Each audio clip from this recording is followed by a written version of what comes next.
शादी हुई तो मैं बहुत डरी हुई थी, क्योंकि मेरे पेट में किसी दूसरे का बच्चा था। इसलिए मेरी माँ ने मुझे 1 माह में शादी करके विदा कर दिया था कि यह सच किसी को पता न चले। पर मेरा पति तो खुद एक डॉक्टर था। मैं इसी परेशानी में थी, तभी पति कमरे में आया और मुझे देखते हुए बोला, तुम्हारा चेकअप करना है। अगर मेरा शक सही हुआ तो डिवोर्स दे दूंगा। मैं और ज़्यादा डर गई, लेकिन फिर पति ने अपनी डॉक्टरी बैग से ऐसी चीज़ निकाली कि मेरी आंखें फटी की फटी रह गई कि वह मेरा नाम नेहा है और मैं एक छोटे से गांव के छोटे से घर में पैदा हुई। हम 6 बहनें थे और बहनों में मेरा नंबर सबसे पहला था। बाकी पाँचों मुझसे छोटी थी। मेरे पापा की मृत्यु हमारे बचपन में ही हो गई थी और उसके बाद जैसे तैसे करके मम्मी ने ही हमें पाला था। मेरी मम्मी पापा ने पसंद की शादी की थी और इसी वजह से मम्मी के माँ बाप और पापा के माँ बाप दोनों ने उनका बायकॉट कर दिया था। इसलिए पापा के बाद मम्मी के पास सिवाय हम 6 बहन बेटियों के कोई भी रिश्ता नहीं था। मेरे पापा पढ़े लिखे थे और अपनी ज़िंदगी में एक प्राइवेट कॉलेज में पढ़ाते थे, जबकि मेरी मम्मी कुछ खास पढ़ी लिखी नहीं थी। वो बस मैट्रिक पास थी, क्योंकि जब वो मैट्रिक में थी तो पापा से इनका रिश्ता चल रहा था और फिर मम्मी पापा के साथ भागकर शादी कर ली। और फिर शादी के 1 साल बाद मैं पैदा हुई तो मम्मी घर और मुझ में मसरूफ़ हो गई और यूँ पढ़ाई हमेशा के लिए छूट गई। मम्मी ने एक बार अपने पिछली बातें बताया था कि उनका जन्म एक जॉइंट फैमिली में हुआ था, जहाँ चाचा, बड़े पापा और उनकी पत्नी, बच्चे सब एक साथ रहते थे और उनकी फैमिली में लड़कों और लड़कियों को बराबर ट्रीट किया जाता था और हर एक को अपनी जात के लिए पूरी आज़ादी दी गई थी। इनके पापा यानी मेरे नाना टैक्स डिपार्टमेंट में एक बड़े पद पर थे और इनके चाचा और बड़े पापा भी बड़े बड़े बिजनेसमैन के मालिक थे। घर में पैसों की कमी नहीं थी, सब एक दूसरे से जुड़े हुए थे और एक दूसरे से मोहब्बत करते थे। किसी किस्म का झगड़ा या दौलत का लालच किसी भी इंसान में नहीं था। सब एक दूसरे के दोस्त और भलाई चाहते थे। मम्मी ने बताया कि उनकी मंगनी बचपन में ही उनके बड़े पापा के बेटे विशाल से तय कर दी गई थी, लेकिन जैसे जैसे मम्मी बड़ी होती गई उन्हें लगने लगा कि बचपन में जुड़े बेनाम रिश्ते किसी काम के नहीं होते जब उन पर दिल ही नहीं धड़कता हो। मम्मी बताती है कि उनके मंगेतर विशाल बचपन से बहुत शर्मीले किस्म के थे। वो किसी से ज़्यादा बात नहीं करते थे, लेकिन जैसे जैसे वो बड़े होते थे उनके अंदर से शर्म की आदत निकल गई और वह एक अच्छे लड़के बनने लगे। मम्मी ने बताया कि फैमिली में सबसे ज़्यादा कोई गुड लुकिंग था तो वो इनके मंगेतर विशाल थे, लेकिन इसके बाद भी मम्मी को विशाल कभी भी पसंद नहीं आए थे। इनके घर का माहौल भी अच्छा था और फिर दोस्तों ने विशाल का नाम लेकर इतना छेड़ा कि इन्हें छोटी क्लास में ही पता चल गया कि वो उनके मंगेतर है। और फिर धीरे धीरे जब मम्मी और विशाल दोनों बड़े होते गए तो मम्मी को पता चला कि बचपन की मंगनी सिर्फ मंगनी तक ही नहीं है, बल्कि विशाल उनको पसंद करता है। बल्कि सिर्फ पसंद नहीं करता, वो उनके लिए बहुत ज़्यादा पॉजिटिव भी है। और मम्मी को उनकी यही बात बुरी लगती थी। वो उनको लेकर बहुत जल्द हाइपर हो जाते थे। मम्मी कहती है कि अगर फैमिली में सबसे ज़्यादा डेसिंग विशाल था तो फैमिली में सबसे ज़्यादा गुस्सा वाला भी विशाल ही था। उसका गुस्सा बहुत तेज़ था और कभी कभी मम्मी को लगने लगता था कि वह साइको है जो खुद के आगे किसी के बारे में नहीं सोचते। उन्हें मम्मी को उनके भाई से बात करना पसंद नहीं था और उन्हें टोकना अपना हक समझते थे। और एक बार तो उन्होंने मम्मी के चाचा के बेटे का हाथ तोड़ दिया था, और सिर्फ इसलिए कि उसने मम्मी का हाथ यूं ही मजाक में पकड़ लिया था। मम्मी 9वीं क्लास में थी और वो 12वीं क्लास में, लेकिन गुस्सा इतना था कि वो 30-40 के जवान मर्द में भी ना हो। मम्मी बताती है कि उनके अपने माँ बाप यानी कि मेरे नाना नानी ने कभी भी उनको किसी बात के लिए नहीं रोका टोका था और इस तरह की आज़ादी दे रखी थी, लेकिन विशाल उन्हें कैद करके रखना चाहते थे। वो किसी साइको आशिक जैसे थे जो अपनी मासूका को दुनिया से छुपाकर अपने पैरों में रखना चाहते थे, चाहे मासूका का दम घुट जाए। और उन्हीं यही उनमें कमी थी। एक बार भाई का हाथ तोड़ा तो घर वालों ने प्यार से समझाकर इग्नोर कर दिया और यहीं से उनकी हिम्मत बढ़ी और फिर उन्होंने मम्मी के दांत तोड़ दिए क्योंकि मम्मी उनसे बात करते हुए किसी बात पर मुस्कुरा दी थी।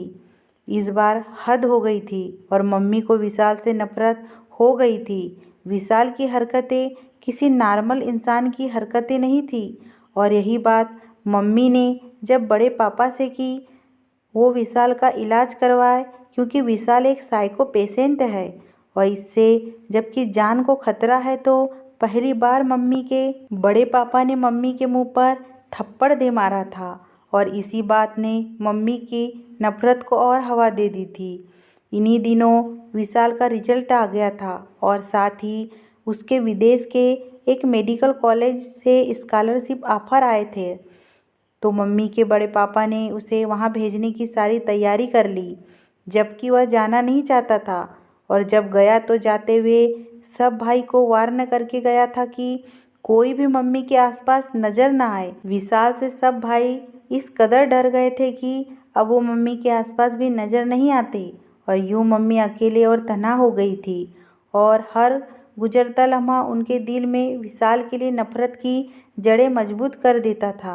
मम्मी इन दिनों मैट्रिक में थी और इन्हीं दिनों मम्मी की क्लास में एक नई लड़की का एडमिशन हुआ जो मुंबई से माइग्रेशन करवा के यहाँ आई थी, क्योंकि इसके पापा की पोस्टिंग यहाँ हुई थी। मम्मी की इस लड़की से जिसका नाम पिया था उससे अच्छी दोस्ती हो गई थी और इसी दोस्त के जरिए मम्मी की मुलाकात मेरे पापा से हुई। मम्मी की वो दोस्त पिया मेरे पापा की बहन यानी कि मेरी बुआ थी। अब वो इन दिनों एमएससी फिजिक्स कर रहे थे और मम्मी से उम्र में बहुत बड़े थे, लेकिन पहली नज़र की मोहब्बत ने मम्मी पापा दोनों के दिल में डोरे डाल दिए और यूं एक मैच्योर इंसान एक इमैच्योर लड़की की मोहब्बत में बह गया। मेरे पापा बहुत शांत स्वभाव के अच्छे इंसान थे और मम्मी को बहुत अच्छे लगे थे और वो पापा के साथ ज़िंदगी गुजारना चाहती थी। मम्मी ने मुझे बताया कि जब तुम्हारे पापा ने मेरे लिए रिश्ता भेजा तो मेरे माँ बाप और ख़ास तौर पर बड़े पापा तो आग बबूला ही हो गए थे। एक तो मैं विशाल की मंगेतर थी, ऊपर से तुम्हारे पापा मुझसे उम्र में भी काफ़ी बड़े थे। मेरे घर वालों को इतने एतराज़ थे कि उन्होंने तुम्हारे पापा के माँ बाप यानी कि तुम्हारे दादा दादी को खूब बेइज्जत किया और इस बेइज्जती की वजह से तुम्हारे दादा दादी भी अब कुछ भी हो जाता मेरी और मेरे घर वालों की शक्ल नहीं देखना चाहते थे। लेकिन मैं और तुम्हारे पापा यूँ घर वालों की वजह से अपनी मोहब्बत की कुर्बानी नहीं दे सकते थे, इसलिए लाख घर वालों के मनाने पर भी जब वो ना माने तो हमने छुपकर विवाह करने का फैसला किया और एक दिन चुपके से विवाह कर भी लिया। ये खबर जब मेरे घर वालों ने सुनी तो ज़िंदगी में पहली बार मेरे पापा ने भी मुझे मारा था और फिर शायद उन्हें मुझ पर तरस आ गया था जो उन्होंने तुम्हारे पापा को बुलाया और मुझे उनके साथ यह कहकर भेज दिया कि अब उनका मुझसे और मेरा उनसे कोई रिश्ता नहीं, इसलिए अब वह कभी मेरी शक्ल नहीं देखना चाहते। और बड़े पापा ने यह भी कहा कि जितने जल्दी हो सके हम दोनों ये शहर छोड़कर चले जाएं, क्योंकि विशाल को पता चल चुका है और वो गुस्से से पागल हुआ है, इंडिया आने को तैयार है और अगर वो आ जाएगा तो मुझे और तुम्हारे पापा को जिंदा नहीं छोड़ेगा। मैं उसको जानती थी, गुस्से का भी बाप था, इसलिए मुझे उस शहर को छोड़ना ही बेहतर लगा था। और दूसरी तरफ तुम्हारे दादा दादी भी गुस्से से भरे बैठे थे, उन्होंने तो हमें घर में घुसने भी नहीं दिया और दरवाजे से ही विदा कर दिया था। मैं और तुम्हारे पापा मुंबई से निकले और यहाँ दिल्ली में आ बसे। तुम्हारे पापा पढ़े लिखे थे तो उन्हें अच्छी नौकरी मिल गई और ज़िंदगी बहुत अच्छी गुजरने लगी थी और ऐसे ही हमारा आशियाना खुशियों भरा होता अगर तुम्हारे पापा को भगवान अपने पास ना बुला लेते। मैं उनकी बड़ी और समझदार बेटी थी और वह अपनी हर बात और दुख मुझसे यूँ बांट लिया करते थे जैसे हम दोनों सहेलियाँ हो।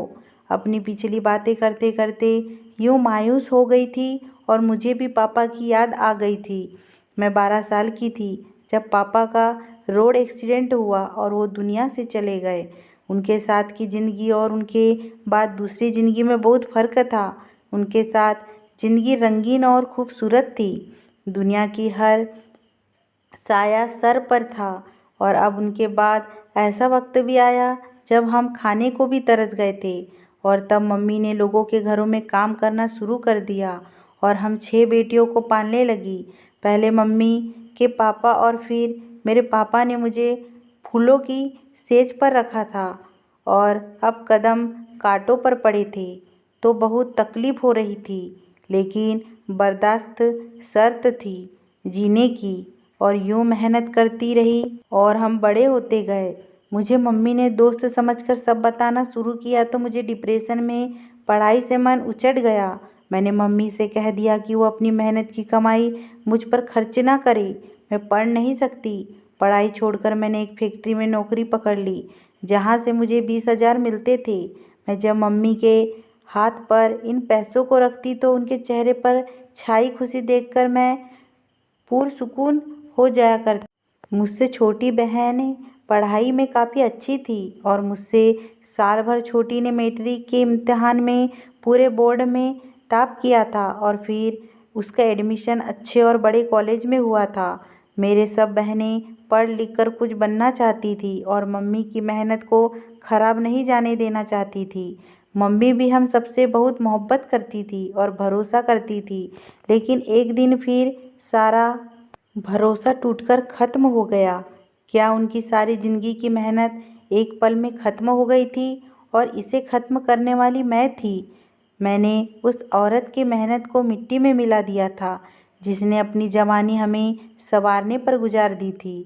मुझसे गलती नहीं बल्कि एक भयानक पाप हो गया, ऐसा पाप जिसकी माफ़ी नहीं थी।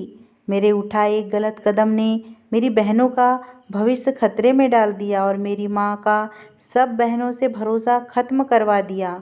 मैंने वो किया था जिसने आसमान सिर्फ मेरे सर पर ही नहीं बल्कि मेरे साथ साथ मेरी माँ और बहनों के सिर पर भी गिरा दिया था और ऐसा गिराया था कि अब हम में से किसी की हिम्मत नहीं थी कि हम सिर उठाकर चल सके। हुआ कुछ यूँ कि मैं जिस फैक्ट्री में जाया करती थी, इस फैक्ट्री के मालिक ने उसका एक दोस्त मिलने आया था और फिर अक्सर ही वो दोस्त फैक्ट्री आ जाया करता था। उसका नाम समीर था और वो मुझे देखकर एक दिलकश सी मुस्कुराहट पास करता। शुरू में मुझे उस पर गुस्सा आया, फिर मुझे वो अजीब लगा, लेकिन फिर धीरे धीरे मैं उसके आने और मुस्कुराने की आदी हो गई। मगर उसने मुझसे कभी तक कोई बात ना की थी, लेकिन मुझे लगने लगा कि मेरी कहानी भी बिल्कुल मेरी माँ की तरह होगी, क्योंकि मैं 18 साल की थी और समीर 40 साल के लगभग था, लेकिन उसकी ड्रेसिंग और ड्रेसिंग दोनों देखने लायक थे। वो इंतहाई स्मार्ट और हैंडसम था और फैक्ट्री की हर लड़की उसे देखकर स्माइल पास करती थी, लेकिन वो सिर्फ मुझे देखकर मुस्कुराता था। इस बात ने मुझे ज़रा मगरूर कर दिया था। एहसास ही कुछ ऐसा होता है। कुछ दिन गुजरे तो समीर ने मुझे से यूं ही आते जाते सरसरी सी बात शुरू कर दी, जो कुछ ही दिन में बहुत सारी बातों तक आ पहुँचे थे और फिर थोड़े ही वक्त में हम दोनों एक दूसरे के बहुत करीब हो गए थे। और अब वो रोज़ फैक्ट्री आया करता था और रोज़ मेरे लिए गिफ्ट लाया करता था और मैं मम्मी से कहती थी कि फला दोस्त ने दिया है और फला ने दिया है। मम्मी को अपनी बेटियों पर, खासकर मुझ पर बहुत ज़्यादा भरोसा था, सो वो मेरी बात पर यकीन कर लिया करती थी। और मैंने भी सोच लिया था जैसे ही समीर अपने दिल की बात करेगा तो मैं मम्मी से बात कर लूँगी और मुझे यकीन था कि मम्मी मेरे साथ वो हरगिज़ नहीं करेंगी जो उनके साथ हुआ था। वो मेरी खुशी के लिए कुछ भी कर सकती थी और मेरी पसंद की शादी तो करवा ही सकती थी। मेरी मम्मी ने यही सिखाया था कि मोहब्बत करने में कोई पाप नहीं, तो मुझे यकीन था कि मेरी मोहब्बत को मानने में भी उनको कोई एतराज़ नहीं होगा। मैं इन दिनों बहुत खुश थी, बल्कि मैं हवाओं में उड़ती फिरती थी। एक डेसिंग और इतना अमीर आदमी मुझ पर फिदा था, लेकिन फिर मुझसे एक बहुत बड़ी गलती हो गई। मैं मोहब्बत में बहक गई और एक पाप कर बैठी, ऐसा पाप जो सारी जिंदगी तड़पाने को काफ़ी था। हुआ कुछ यूँ कि मेरे बर्थडे आ गया। हालात तंग होने के बाद भी मम्मी ने मेरे लिए बर्थडे केक लाया और मेरी बहनों ने चंद मिनटों में ही बर्थडे थीम तैयार कर दी। हम माँ बेटियों ने इस दिन बहुत मस्ती की थी और मैं इस खुशी में बहुत खुश हो रही थी क्योंकि समीर ने कहा था कि उसने कल मेरे लिए एक सरप्राइज़ प्लान किया है और उससे सरप्राइज़ में मुझे अपने दिल का हाल सुनाएगा। कल के दिन के लिए मैं बहुत बेताब थी और फिर सारी रात जागकर मैंने कल होने का इंतज़ार किया और फिर अगले दिन मैं घर से फैक्ट्री के लिए निकली, लेकिन फैक्ट्री नहीं गई बल्कि समीर के बताए हुए पार्लर पर गई, जहां मेरी अपॉइंटमेंट समीर ने पहले से ही बुक कर रखी थी। और फिर 2 घंटों की मेहनत के बाद पार्लर वाली ने मुझे परी बना दिया था। मुझे आईने में देखकर खुद भी यकीन नहीं आ रहा था कि ये मैं हो सकती हूँ, क्योंकि मैंने कभी खुद पर ध्यान दिया ही नहीं था। पार्लर का मेकअप और डिज़ाइनर महंगी घेरदार फ्रॉक में मैं आसमान से उतरी परी लग रही थी और ये सोचकर तो मैं शर्मा गई कि समीर देखेगा तो देखता ही रह जाएगा। मुझे थोड़ी देर बाद गार्ड ने आकर बताया कि गाड़ी मुझे लेने आई है। मैं बाहर आई तो एक सफ़ेद कार खड़ी थी। ड्राइवर ने भागकर मेरे लिए दरवाज़ा खोला और मैं गाड़ी में बैठकर गई। समीर मुझे लेने नहीं आया था, मतलब सरप्राइज़ बहुत बड़ा था। कुछ देर के सफ़र के बाद मैं शहर की रौनक से हटकर एक खूबसूरत और शांत जगह पहुंची थी। सामने ही खूबसूरत फार्म हाउस था और फार्म हाउस के अंदर जाते ही सीढ़ियों पर फूल ही फूल थे। मैं इतना खुश थी कि मैं सब कुछ भूल चुकी थी और याद था तो सिर्फ समीर। मुझे इतना स्पेशल फील करवा कर उसने मेरे दिल में अपने लिए मोहब्बत और बढ़ा दी थी। मैं फूलों से ढके रास्ते से होती फार्म हाउस में दाखिल हुई तो फार्म हाउस की सजावट देखकर दंग रह गई। मेरी फ्रॉक पर्पल रंग के थे और सारे फूल भी पर्पल ही थे और यहाँ तक कि समीर ने भी पर्पल 3 पीस सूट पहन रखा था। ये सारी तैयारी मेरी सालगिरह के लिए थी और एक बहुत ही खूबसूरत केक मंगवाया था जिस पर मेरी जैसी पर्पल फ्रॉक पहनी हुई गुड़िया बनी हुई थी। मैंने समीर के साथ मिलकर केक काटा। समीर ने गिफ्ट में मुझे डायमंड का सेट दिया और इतना महंगा गिफ्ट इंसान उसी को देता है जिससे वो मोहब्बत करता है। गिफ्ट के बाद एक और गिफ्ट था। जब समीर ने मुझसे मोहब्बत का इजहार करना था, वो मेरा हाथ पकड़े मुझे एक कमरे में आया जो अंधेरे में डूबा हुआ था और फिर जैसे ही समीर ने लाइट जलाई तो मेरी आंखें हैरत से फटी की फटी रह गई, क्योंकि उस कमरे में कोई ऐसी जगह ना थी जहाँ मेरी फ़ोटो ना हो। हर तरफ मैं ही मैं थी। और फिर समीर ने घुटनों पर बैठकर मुझसे अपनी मोहब्बत का इजहार किया था और मैं खुशी के मारे कुछ बोल भी नहीं पा रही थी। समीर ने मेरी उंगली पर अंगूठी पहनाई और मुझे ज़ोर से अपने गले लगा लिया था। मैं उसकी पनाहों में बहुत खुश थी। समीर ने मोहब्बत से एक कदम आगे का सफ़र किया और मेरी फ्रॉक का बाजू थोड़ा सा नीचे कर दिया। मैं उसकी इतनी मोहब्बत देखकर खुशी से मदहोश हो चुकी थी। इस मदहोशी में क्या क्या हो गया मुझे होश ही ना रहा था। इस दिन डॉक्टर ने मेरा चेकअप करने के बाद जो बात मुझे बताई उसने मेरे पैरों तले से ज़मीन निकाल दी थी। डॉक्टर ने बताया कि मैं माँ बनने वाली हूँ। मैं फ़ौरन से समीर को बताने गई तो लेकिन उसके फ्लैट का ताला लगा था और पड़ोस से पता चला कि वो तो चंद दिन पहले ही यहाँ रहने आया था और अब जा चुका है। फैक्ट्री गई तो मैनेजर जो उसका दोस्त था उसने बताया कि मुझे उसके बारे में कुछ नहीं पता और ये भी बताया कि समीर इस तरह का फ्लर्ट करता रहता है, लेकिन मैं खुद को तसल्ली दे रही थी कि समीर मेरे साथ ऐसा नहीं करेगा, वो वापस आएगा। मैं उसका फ़ोन मिला मिला कर थक चुकी थी, लेकिन उसका नंबर रीचेबल ही नहीं था। मेरी परेशानी दिन ब दिन बढ़ रही थी और मेरा वज़न भी बढ़ रहा था। मैं किसी को ये नहीं बता सकती थी और अगर मम्मी को पता चल जाता तो मुसीबत आ जाती और मुसीबत को एक दिन आना ही होता है। जो मुसीबत आ ही गई। मम्मी ने मेरे बैग में मेरी टेस्ट रिपोर्ट देख ली थी और इस दिन मैंने मम्मी को बिलख बिलख कर रोते देखा था। मैंने उनके भरोसे का खून कर दिया था और वो रोते हुए यही कह रही थी कि मैं उन्हें बस बता देती तो वो इज्जत से मुझे रुखसत कर देती। ये सब तो ना देखना पड़ता, लेकिन यह सब हो चुका था और मैं मम्मी से माफ़ी मांग मांग कर थक चुकी थी। लेकिन मम्मी ने मुझसे मुंह मोड़ लिया और बहनों पर भी इतनी पाबंदियां लगा दी थी कि वो भी मुझे देखना नहीं चाहती थी। मम्मी ने पाप की पोटली यानी कि मुझे ठिकाने लगाने का सोचा और रिश्ते वाली बुआ को रिश्ता लाने को कहा, चाहे किसी अंधे लंगड़े लूले का ही क्यों ना हो। और बुआ ने मेरे लिए रिश्ता भी ले आया, जिसे मम्मी ने बिना जांचे परखे और बिना लड़के को देखे हाँ कर दी थी। और फिर मेरी शादी करवाकर बिना मुझसे मिले मुझे घर से भेज दिया। यहाँ तक कि उन्होंने ना खुद अपने दामाद को देखना जरूरी समझा और ना मुझे दिखाया। बुआ जी के साथ ही मैं दुल्हन बनी अपने पति के घर आ गई थी।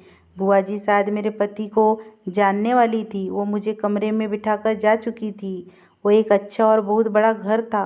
मैं वैसे ही बहुत ज़्यादा डरी हुई थी। मेरे पेट में किसी दूसरे का बच्चा था और अब मैं किसी की पत्नी थी। मम्मी ने कहा था कि यह बात किसी को बताने की ज़रूरत नहीं, मैं इस बात को छुपा के रखूं और कुछ दिन बाद बता दूं कि मैं माँ बनने वाली हूँ, तो मेरा पति समझेगा कि उसी का बच्चा है और मेरी बदनामी भी नहीं होगी। लेकिन अभी कुछ देर पहले जो बात बुआ जी बता कर गई थी, उसने मेरे रोंगटे खड़े कर दिए थे। बुआ जी ने कहा था कि मेरा पति डॉक्टर है और अगर वो डॉक्टर था तो मैं उससे चाहकर भी सच नहीं छुपा सकती थी। और आज शादी की पहली रात थी, मेरी हकीकत उसके सामने खुल जानी थी। इसी वक्त कमरे का दरवाज़ा खुला और मेरा पति अंदर दाखिल हुआ। मेरा दिल धक धक कर रहा था, चेहरे पर कई रंग आ जा रहे थे, मेरे हाथ पर कांपने लगे थे। मेरा पति आया और उसने जो बात की उससे मेरे चेहरे का रंग फीका हो गया था और मेरा चेहरा लट्ठे की तरह यूं सफ़ेद हो गया जैसे मैं मर चुकी थी। मेरे पति ने कहा कि वो मेरा एक टेस्ट करेगा क्योंकि उसे मेरी हालत देखकर मुझ पर शक हो रहा है। वो जैसे जैसे जल्दी जल्दी में शादी हुई तो कोई पागल भी समझ सकता है कि ज़रूर कुछ गड़बड़ है, इसलिए वो मेरा टेस्ट करेगा और जैसा वह समझ रहा है अगर वह ठीक हुआ तो वह मुझे डिवोर्स दे देगा। मुझे कुछ समझ नहीं आ रहा था कि मैं करूँ तो क्या करूँ। मैं बुरी तरह से फंस चुकी थी। मुझे शिद्दत से अपनी दूसरी बड़ी गलती का एहसास हुआ जो मैंने शादी करके की थी। मुझे शादी करनी ही नहीं चाहिए थी। इससे अच्छा था कि मैं जहर खा लेती और फिर सबके लिए सब कुछ ठीक हो जाता। लेकिन अब सब कुछ खराब होने वाला था क्योंकि जैसे ही वो टेस्ट करता मेरा भांडा फूट जाता और फिर वो मेरे साथ क्या करता ये भी मैं नहीं जानती थी। मैं डर से खुद में सिमटी बेड पर बैठी थी। मेरा पति अलमारी से अपना डॉक्टरी का बैग निकाल कर लाया। मेरे दिल की धड़कनें की रफ्तार तेज हो गई थी और मैं जान चुकी थी कि आज मुझे मौत और बदनामी से कोई नहीं बचा सकता, क्योंकि यहाँ मुझे डिवोर्स होता और फिर सीधा मुझे ज़िंदगी को अलविदा कह देना था, क्योंकि इसके सिवा कोई और चारा था ही नहीं। मेरे पति ने अपना डॉक्टरी का बैग मेरे सामने बेड पर रखा और फिर उसे खोलकर सबसे पहले जो चीज़ निकाली उसे देखकर मेरी आंखें हैरत से फटी की फटी रह गई, क्योंकि वो तो मेरी और समीर की फ़ोटो थी और वो भी ऐसे वक्त की जब मैं समीर के धोखे को मोहब्बत समझकर बह गई थी और खुद को उसके हवाले कर दिया था। मेरे पति ने वो फ़ोटो मेरे सामने फेंकी और फिर बैग से कुछ निकालने लगा और कुछ देर बाद उसने बैग से चमड़े की तरह की कोई चीज़ निकाली और अपने चेहरे पर पहन ली। और फिर तो मेरे पैरों तले से ज़मीन निकल गई, क्योंकि मेरे सामने समीर नहीं खड़ा था बल्कि वह समीर का मुँह खोटा था जो मेरे पति ने अपने चेहरे पर लगाया था। उसने समीर के चेहरे वाला मास्क उतारा और ज़ोर से हंस पड़ा और फिर जब उसने मुझे अपना नाम बताया तो मेरे ऊपर एक और बम गिरा। उसका नाम विशाल था, डॉक्टर विशाल। वह मम्मी का मंगेतर था जिसने मम्मी से बदला लेने का यह तरीका निकाला था। वो सब अपना कारनामा बता रहा था कि कैसे उसने मेरी मम्मी को ढूंढते इतने साल लगा लिए और जब उसने मुझे देखा तो मुझ में मेरी मम्मी की आदत नज़र आई और फिर कुछ दिन में सब कुछ उसे पता चल गया और तब उसने एक खेल खेला। इंसानी शक्ल का एक मास्क उसने बनवाया और वो पहनकर वो मुझे धोखा दे रहा था ताकि मेरी माँ वैसे ही तकलीफ़ से तड़पे जैसे मेरी माँ के भाग जाने के बाद वो तड़पा था। और उन्हें ढूंढता रहा था और फिर उसने मेरा इस्तेमाल किया और क्या ही घिनौना तरीके से मुझे इस्तेमाल किया था। मम्मी ठीक कहती थी, विशाल एक पागल आदमी है और इस वक्त वो कोई जंगली लग रहा था। वह सच में साइको था और मुझे उससे डर लगने लगा। वो मेरी मम्मी से बदला लेने के लिए ना जाने आज मेरे साथ क्या करता। मैं एक बार फिर से बुरी तरह से फंस चुकी थी। विशाल का मकसद मेरी माँ को मौत से बदतर तकलीफ देना था और आधा वो मेरे जरिए दे चुका था और बाकी आधी भी मेरे जरिए से देना चाहता था। उसने अपने उसी डॉक्टरी के बैग से रिवॉल्वर निकाला और उसमें गोली डालने लगा। एक माँ को मौत से भी बदतर तकलीफ उसके औलाद के मौत पर होती है और वो मुझे मारकर ये तकलीफ मेरी माँ को देना चाहता था। मैं जो कुछ देर पहले खुदकुशी का सोच रही थी, अब मौत को अपने सामने देखकर मेरी टांगें कांपने लगी। मैं खुद को बचाना चाहती थी, लेकिन कैसे बचाती मैं खुद को इस दरिंदे से। लेकिन तभी मेरी नज़र बेड पर साइड पर रखे गुलदस्ते पर पड़ी और मैंने फ़ौरन वो गुलदस्ता उठाया और उसके सर पर दे मारा। वो चकराकर फर्श पर गिरा और उसके हाथ से पिस्तौल दूर जा गिरी। उसने मेरे साथ जो कुछ किया वो माफ़ करने के काबिल नहीं था और इससे पहले कि वो उठ खड़ा होता, मैंने कांपते हाथों से गुलदस्ता वापस उठाया और उसके सर पर मार मार कर कचूमर बना दिया। इसके बाद मैं खौफ से चीखने लगी थी और दरवाज़ा खोलकर बाहर भागी, मगर लहंगे में फंसकर धड़ाम से सीढ़ियों से नीचे गिरी थी। मेरा पूरा शरीर दर्द से चूर हो गया था और मुझे महसूस हुआ कि मेरा बच्चा पेट में ही सांस लेना छोड़ चुका है। और उसके बाद मैं होश खो बैठी। मुझे होश आया तो मैं हॉस्पिटल में थी और मेरे पास मेरी माँ थी। मुझे अपना शरीर हल्का फुल्का सा महसूस हुआ तो मेरी आँख में बहुत आंसू निकले थे। मैं अपना बच्चा खो चुकी थी। मैंने रोते हुए माँ को सारी बात बता दी और मैंने यही बयान पुलिस को भी दिया था, जो मुझे डॉक्टर विशाल के मौत के इल्ज़ाम में गिरफ्तार करके ले गई थी। माँ ने अपनी जेवरात और घर जो पापा ने लिया था सब बेच दिए और एक अच्छा वकील की, जिसने साबित कर दिया कि मैं डॉक्टर विशाल का खून सेल्फ डिफेंस में किया था। मुझे खुद को बचाने की ज़रूरत थी, इसलिए मैंने उसे मार दिया और मैं रिहा हो गई।